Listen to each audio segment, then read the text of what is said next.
On this entry of the STEM journals, DNA origami, medicine to go, and microprocessing made better in the tiny world of nanotech.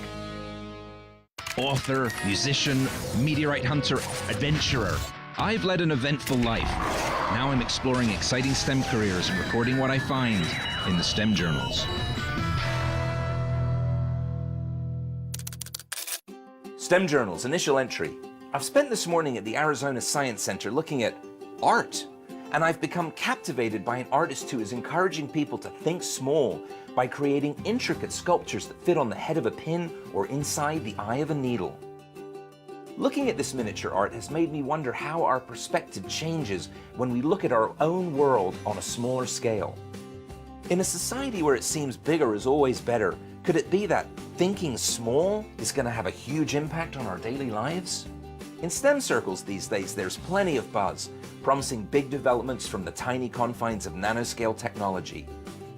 I feel as if I just don't really know enough about nano, so I've invited Ira and Jamie from ASU Center for Nanotechnology and Society to help me try and understand a little bit more. Did he just make a nano joke? Hey, we're the ones that get to make the nano jokes around here. Sorry, guys. Well, look, just how small is small, and what's the big deal about nanotech anyway? We sent you a short film about that. Didn't you get that? I got something, but it just was a flash of light. Try it again. You need to learn how to think on the nanoscale.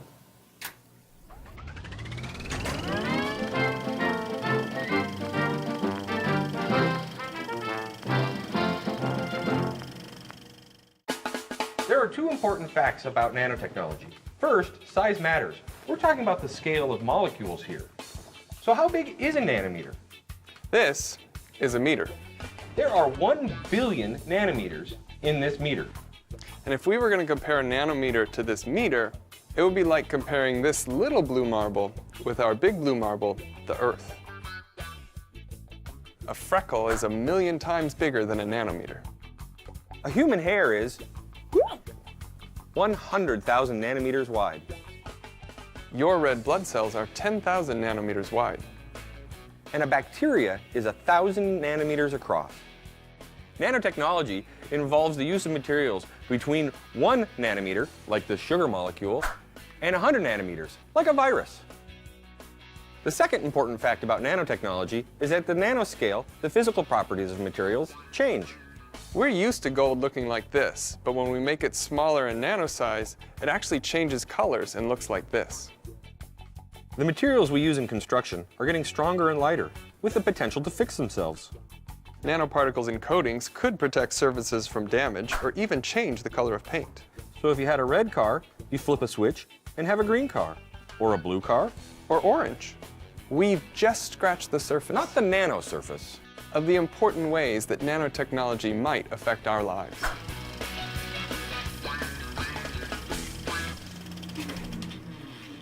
Hey guys, thanks for that film. I finally got to see it. It was really good. What are you doing now? Just playing around? Well, this is actually an exercise in building a carbon nanotube. They're incredibly strong and will be used in nanotechnologies. But, you know, even if we were playing. Which we're not. No, but even if we were, I mean, our government right now is encouraging STEM communities to play in this area. They've funded almost $2 billion last year to do nano R&D. 2 billion. Science doesn't always work the first time. In fact, the solutions for nano might take a lot of research and probably happen at the edges of physics and chemistry. Or where biology and engineering intersect. As long as scientists and engineers have the room to play in this area, they're going to do really interesting things. I see that nanotech clearly embraces a lot of different disciplines, and that's good news for my young STEM investigators who are going to be looking for careers in the near future. Any tips on specific areas I should focus on? I definitely pay attention to nanostructures. Nanomedicine could be a game changer. Our bodies have been working at the nanoscale forever, and we're now learning how to build technology at that scale as well. And don't forget about electronics. Work at the nanoscale has brought power and portability to things like phones and your journal there. Right. All right, well, gents, thanks for helping me think small. It's a whole new world. Coming up on the STEM journals, I break out the Legos to discover how scientists make tiny DNA structures build themselves.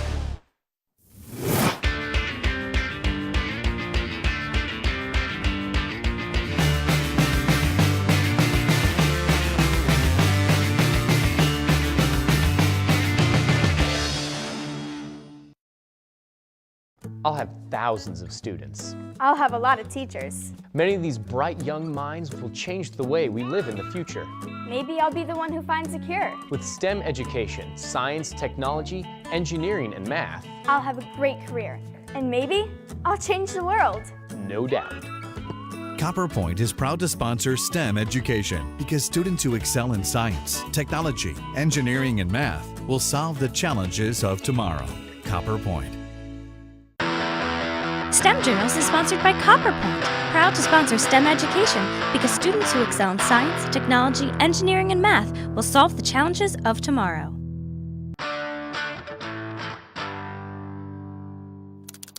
Working in the teeny world of nano hints at the exciting possibilities of future discoveries, but also presents challenges when manipulating microscopic bits of matter.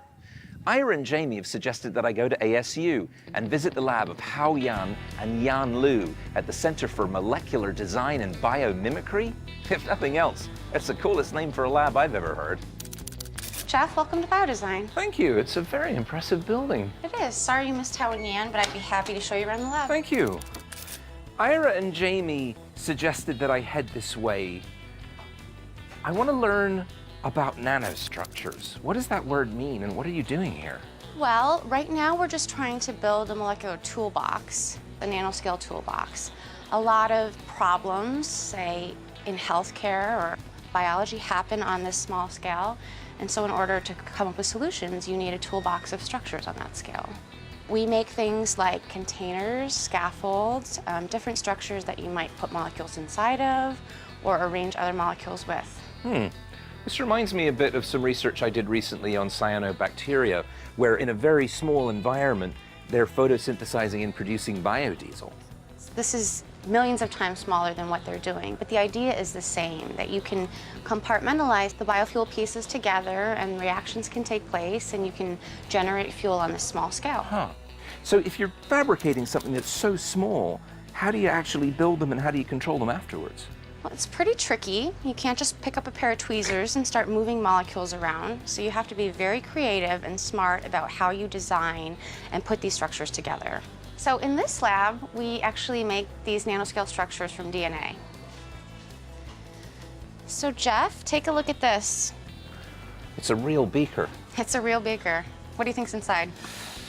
Nanotechnology? So there are DNA nanostructures inside the solution. I can't see any. Nope, they're not visible by the naked eye. Guess how many are in there? I'd say at least 42. Way, way more than 42. There are actually billions and billions of DNA nanostructures in that beaker right now. Really? Really. Wow. Well, I certainly have an understanding of the scale now, but why are you using DNA as a building block?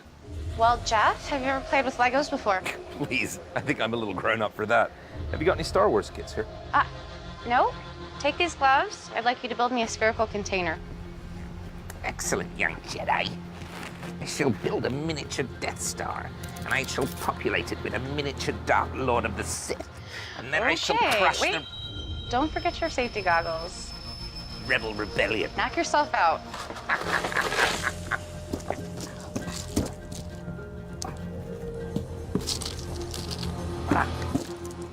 Hey Geoff, how's it going? Super, look at that. What is that? It's my spherical object. Doesn't look very spherical. It's rubbish, isn't it? It is. I'm sorry, these Legos aren't working properly. Well, that's kind of the point. That's actually why we use DNA in the lab, because they're like tiny Legos that assemble themselves. Not only that, there's predictable interactions. This is a DNA double helix, and you can take apart the nucleotides into single strands and put them back together in very predictable ways. A always pairs with T, and G always pairs with C. So you can design structures that branch in 2 and 3 dimensions. Your model's so much better than mine. Thanks. Well, despite my failed Lego experiment, I would still like to know more about the future implications of this work. Where do I go from here? I think I'll have you talk to one of the graduate students in the lab, Angela. Angela? Hi. Hi. I've been doing some really interesting research with Jeanette about... Well, anyway, you don't strike me as a kind of typical scientist. I get that a lot, you know. I'm starting to think it's the shoes I'm wearing or something. Maybe. Or could it be the fact that you're working with nanostructures? A relatively new science, if I'm not mistaken. That's true, it is fairly new. And what drew you to this subject? When I was an undergrad at UT Austin, I taught genetics, and I was really fascinated to have the opportunity to use DNA as a building material. You know, you don't seem a whole lot older than some of my young STEM investigators, and I mean that as a compliment. So, you must know, what's next? Well, DNA nanotechnology has a lot of applications in many of the fields and problems facing mankind, from energy to healthcare. One of my colleagues is working on an application in energy where he's building a DNA antenna that has several dyes on it, and these dyes capture light and transfer it to a photosynthetic protein in order to increase the efficiency of the photosynthesis. And then another project that's one of the really promising areas in our lab is a device that basically is a box that will hold a drug and only open when it senses the need for a drug. That's remarkable. So nano and medicine. That sounds like it might be my next stop. Do you want... I'm okay, thanks. Can nanoparticles play a role in finding an elusive cure for cancer? Nanomedicine, up next on the STEM Journals.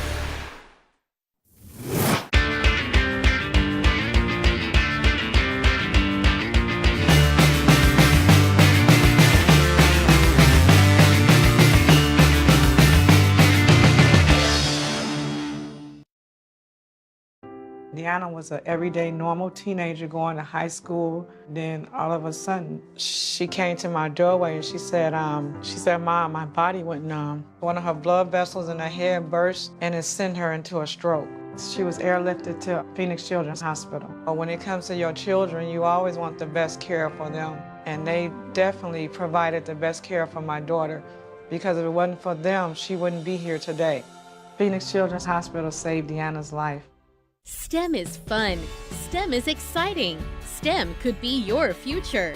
And that future can start at one of the 7 comprehensive high schools in the Tempe Union High School District. Tempe Union High School District students scored higher on math and science than both the state and national averages. With 183 STEM courses available, getting a solid STEM foundation for college is how you can be into STEM at one of the 7 Tempe District campuses. Are you into STEM?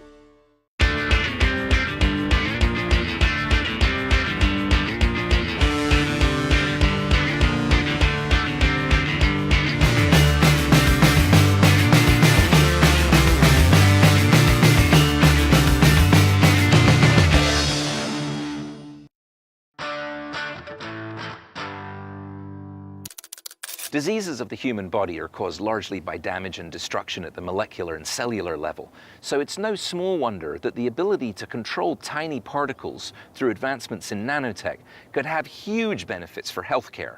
I'm going to find out if there's a spot for me, or at least some of my young STEM investigators, on the research team at the University of Arizona Cancer Center, where they're using nanomedicine to tip the scales in favor of humanity.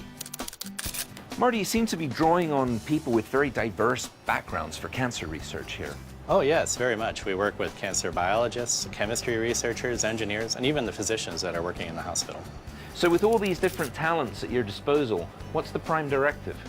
Well, there are almost 200 drugs that can now be used to treat cancer, but the difficulty is getting that drug into the tumor and not the rest of the body. So we use nanoparticles to package those drugs and really make sure that the drugs are getting right to the tumor. So it's really the delivery method that's key? Oh yes, very much, yes. Now these drugs are very toxic. We want to make sure we're treating the tumor, not the rest of the body.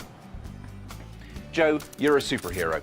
West Point graduate, distinguished military career, you've been deployed all over the world. You're actually still on active duty, but your first love was medicine. And so in your spare time, you're building these teeny vessels to carry medicine to cancer cells. That's correct. I've always been around the healthcare field just because it's what I love, treating people and trying to help people get over their diseases.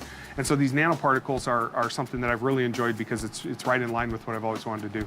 Now, you can't watch Star Trek and not know about nanotechnology, but this is real science. This is actually happening. How do you build these tiny guys, and how do you send them out on their mission? Okay, so the nanoparticle process is kind of a simple chemistry where we have our organic solvent that dissolves our PLGA, which is our polymer, polylactic coglycolic acid, and then it becomes basically liquid. And then we have our water phase, and what we do is we take our polymer, we drip it in while it's vortexing, and because the polymer does not like the water, it automatically shoots together into a little tiny sphere. It's hydrophobic. So what we do is we have drug in there also, and it encapsulates it and grabs a little tiny drug that's on the inside. And you think that's a simple process? I think you're very modest. Geoff, go ahead and take a look in the confocal microscope. What we have there is a slice of our tumor, and it's been treated with our nanoparticles, the targeted ones. You actually see the cancer cell, another cancer cell, and those have been stained red. And then the green spots, these are our fluorescent nanoparticles. And as you can tell, they're bound to the outside of the cells here. Now, binding to the cell just isn't enough. We actually have to have the nanoparticle break apart so that the chemotherapy drug can go into the cell and wipe the cancer out. The tumor cells are always looking for nutrients. Speaking of nutrients, God, thanks so much. Oh, you're welcome. I've been running around so much today from one lab to another, I didn't have time for lunch. I don't mean to appear ungrateful, but this is really disgusting. Oh, I get it.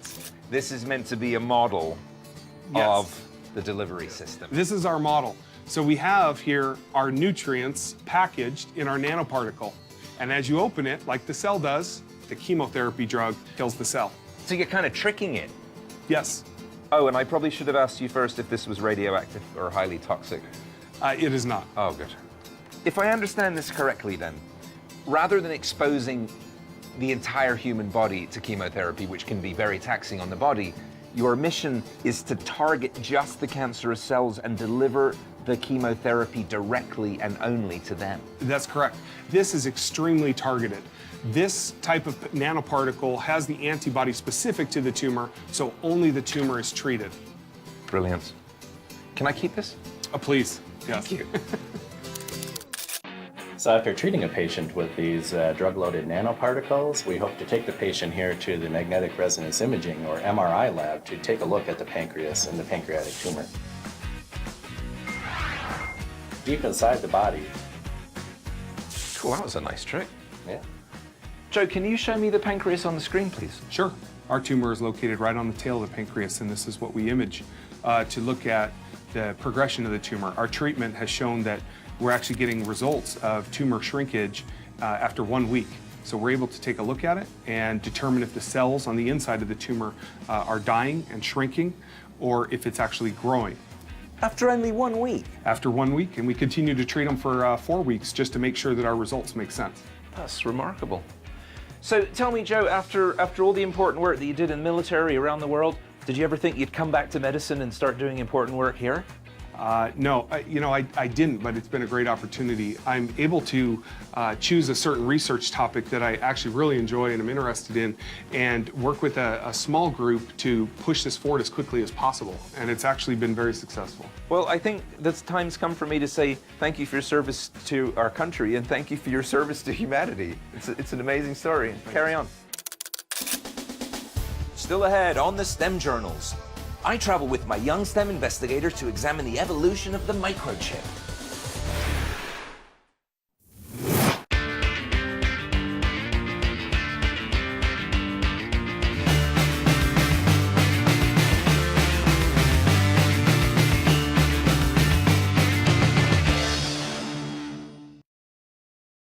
Arizona companies see a bright future, from high-tech jobs in aerospace to outer space, renewable energy, crops for the future, and healthcare for the coming decades. Arizona will need more than 150,000 workers in the coming years, with skills in science, technology, engineering, and math. CopperPoint supports companies prepared for Arizona's economic growth. CopperPoint.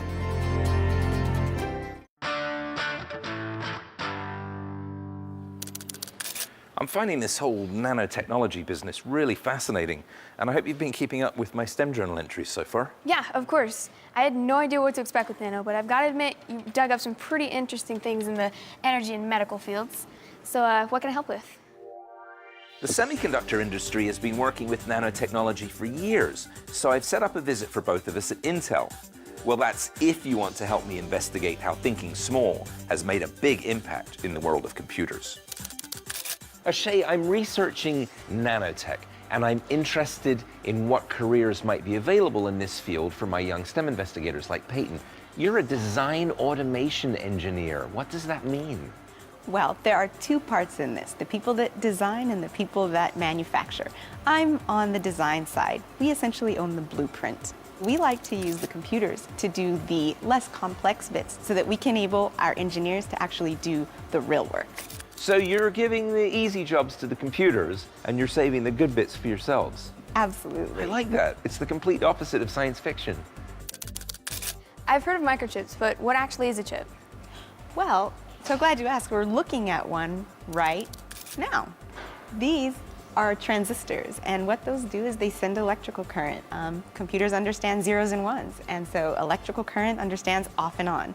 When you look at a wafer, which is where we actually etch the chips, you see there are several hundred chips. And those have transistors. And even though they look really big on the screen, in actuality, they are thinner than the single strand of your hair. And on this single chip, we have approaching 3 billion of these little devices, which is really incredible when you consider when we started in the 70s, we had about 2,300. A transparent computer. I could definitely use one of these. You know, when I was a kid in the UK, my school had a very early computer, and it took up an entire room and could only do very basic functions. So I really appreciate how smaller transistors have improved the functionality of computers. But how much smaller can we go, and what's the point? Well, when you consider, like you said, how it used to take up an entire room, we have ability to measure, the number of computations that those computers can do, and our smartphones today are actually able to compete with the supercomputers of yesteryear. It used to be that you had a map, a highlighter, a compass, and that got you from point A to point B, whereas now I can pull up those directions on my phone real time, and that all takes compute power. We're going to have more complexity, which will enable us to do infinitely more with the compute capacity that we have in a smaller footprint. Oh, it's my favorite record. Nice. So Peyton, do you use apps? Of course, yeah. What's your favorite? Flappy Bird by far. Nice. Well, some of my favorites are actually the music finding apps because there's so much complexity on the back end to find these artists and to sample the music and actually give me back results. It takes so much compute power and algorithms on the back end, and it hides all of the complexity, and I love them. Joe Strummer would be amazed. I've never lived in a world without computer technology all around me, so I don't really know if it's something I want to do in my career, but you seem pretty excited. Well, Peyton, I took my first programming course when I was a sophomore in high school on the recommendation of one of my teachers. And that was a great place for me to start with exploring, with investigating, like what you're doing here. There's a quote by one of our co-founders, Robert Noyce, that says, "Don't be encumbered by history. Go off and do something wonderful." And so I feel like the keys to the next level of technology are in the hands of young people just like you. So there's the call to action. I'd love for you to figure it out. I like that. It's very inspiring. Well, we better let you continue doing something wonderful, and we're going to continue with our investigations. All right, have fun. Thank you. Nano's going to play a huge part in STEM fields in the future, so right now is a good time to start learning more about it. Yeah, you're going to want to learn a lot about nanotechnology. It's going to be the wave of the future. Using atoms and molecules to solve problems in energy, the environment, in healthcare, and everyday products in your life is going to be huge. What you want to do, in order to understand how to manipulate atoms and molecules, you want to study biology, chemistry, physics, mathematics, and engineering so that you can manipulate them to solve problems. On the next entry of the STEM journals, armies of ants, swarms of bees, and tree-eating termites when I connect with social insects.